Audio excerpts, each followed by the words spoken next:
Hi YouTube, and this is JTrain997, and I'm back this time with my review of the Blackest Night Series 5 Black Lantern Deadman. Now I've got to say, right off the bat, an incredibly nice sculpt on this guy. They've done a very nice head sculpt for the skull. I mean, just the way the bones are poking through the costume. You're going to be able to tell a lot better once it's out of the packaging, but his only accessories are his base and what appears to be a flying stand. At least I hope so, because there's no way those feet are going to stand up onto the back of the packaging here. These are the other characters in Series 5, which were Black Lantern Necron, Black Lantern Batman, Black Lantern Deadman, and Black Lantern Hawkman. And as read-up says, the ghost hero Deadman is tormented by the voice of the dead, being manipulated by the Black Lanterns, joining forces with the new Batman and Robin to combat the undead onslaught on Gotham City. Deadman is forced to confront his own mortal remains as the body of Boston Brand acquires a Black Lantern power ring. So that was very interesting to see how they played that off, of course, with two Deadmans. But that being said, an amazing looking figure. Let's pull it out of the packaging.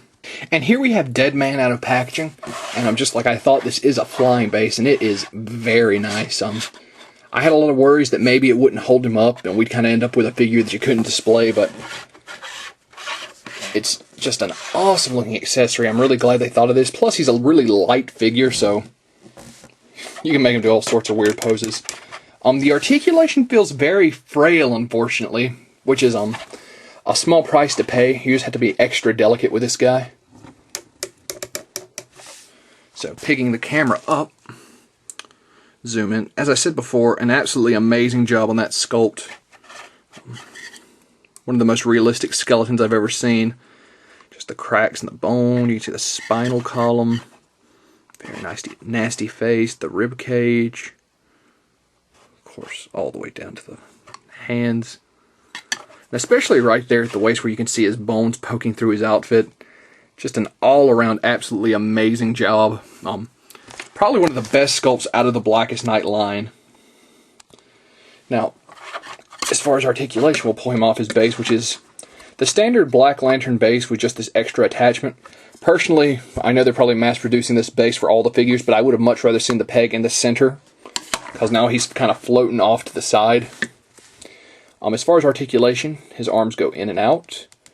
Do a very delicate 360. It looks like if you wanted to bend the top of his outfit, you could get it to do a full 360, I mean. Personally, I'm not going to risk that. Incredibly slight movement in the skull, and that is it. So, you've really got virtually no articulation except in the arms. Oh, wait. Nope, no wrist movement, which is unfortunate. His ring, as you can see over here, once again, it's a black lump of plastic with no detail. DC Direct, you guys could do better on that.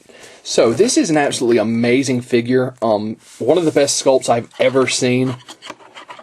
I mean, I don't think you really appreciate this guy until you can hold him in your hand. Very innovative idea with the base. Very nice. If you're picking up the Blackest Night line, you must have this guy. He's an amazing looking figure, amazing concept, and it works out perfectly. And that being said, this is JTrain997 saying I'll see you soon, YouTube.